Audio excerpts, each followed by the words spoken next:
आज के समय में बेटियों के अधिकार और संपत्ति में हिस्सेदारी को लेकर समाज में काफी जागरूकता आई है। बेटियों को समान अधिकार दिलाने के लिए कई कानूनी बदलाव भी हुए हैं। इस बीच सुप्रीम कोर्ट के एक हालिया फैसले ने फिर से इस विषय को चर्चा में ला दिया। सोशल मीडिया और कई न्यूज वेबसाइट्स पर यह खबर तेजी से फैली कि अब बेटियों को पिता की संपत्ति में हक नहीं मिलेगा। इससे लोगों में भ्रम की स्थिति बन गई। लेकिन सवाल ये है कि क्या ये खबर सच है? क्या सुप्रीम कोर्ट ने बेटियों को पिता की संपत्ति से वंचित कर दिया? इस खबर में जानेंगे कि इस फैसले की असली सच्चाई आसान और स्पष्ट भाषा में, ताकि आप किसी अफवाह में ना आए और अपने अधिकारों को सही तरीके से समझ सकें। हाल ही में सुप्रीम कोर्ट ने एक मामले की सुनवाई के दौरान ये स्पष्ट किया कि सिर्फ बेटी या बेटा होना किसी को अपने आप पिता की स्व अर्जित संपत्ति का उत्तराधिकारी नहीं बना देता। यदि पिता ने अपनी खुद की कमाई हुई संपत्ति पर कोई वसीयत बना दी है तो वो वही मान्य होगी।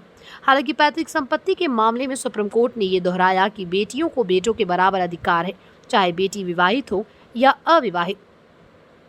दो प्रकार की संपत्ति, स्वार्जित और पैतृक। इस फैसले को समझने के लिए सबसे पहले ये जानना जरूरी है कि संपत्ति दो प्रकार की होती है। स्वार्जित संपत्ति ये वो संपत्ति होती है जो पिता ने अपनी मेहनत, नौकरी, व्यवसाय या निवेश से अर्जित की है। इस प्रकार की संपत्ति पर पिता का पूरा अधिकार होता है कि वो उसे किसे देना चाहते हैं। यदि पिता ने संपत्ति पर कोई वसीयत बना दी है तो बेटी या बेटा उसमें दावा नहीं कर सकते हैं। पैतृक संपत्ति ये वो संपत्ति होती है जो पीढ़ियों से चली आ रही हो और पिता को उनके पूर्वजों से मिली हो। इस संपत्ति पर बेटा और बेटी दोनों को जन्म से बराबर का हक होता है। 2025 में हिंदू उत्तराधिकार अधिनियम में हुए संशोधन के अनुसार बेटियों को भी बेटों की तरह अधिकार मिला है। अगर पिता ने वसीयत बनाई है तो बेटी और बेटा दोनों उस वसीयत के अनुसार ही संपत्ति के हकदार होंगे। अगर वसीयत नहीं है तो पिता की स्वार्जित संपत्ति सभी कानूनी उत्तराधिकारियों में बराबर बांटी जाएगी। इसमें बेटी, बेटा और पत्नी शामिल हैं। पैतृक संपत्ति में वसीयत का कोई मतलब नहीं, वहां सभी संतानों का जन्म से बराबर हक होता है।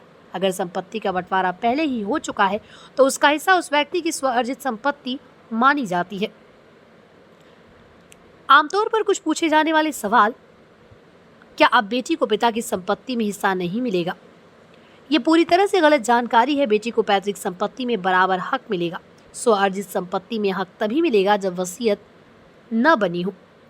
प्रश्न 2, अगर पिता ने संपत्ति गिफ्ट कर दी हो तो?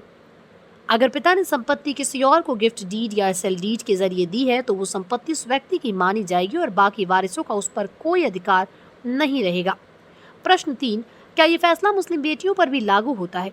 मुस्लिम बेटियों के मामले में उनके पर्सनल लॉ के अनुसार ही फैसला होगा।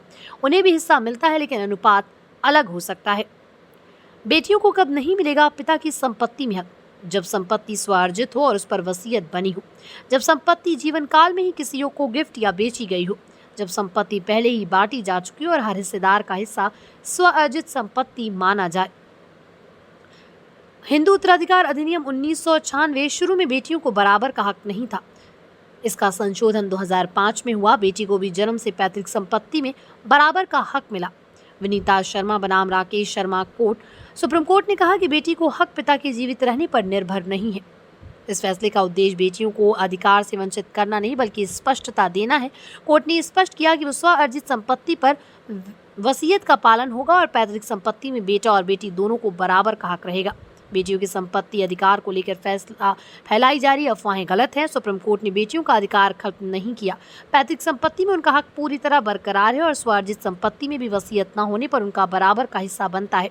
इसलिए बेटियों को अपने अधिकारियों की जानकारी होनी चाहिए और किसी भी विवाद की स्थिति में उचित कानूनी सलाह लेनी चाहिए।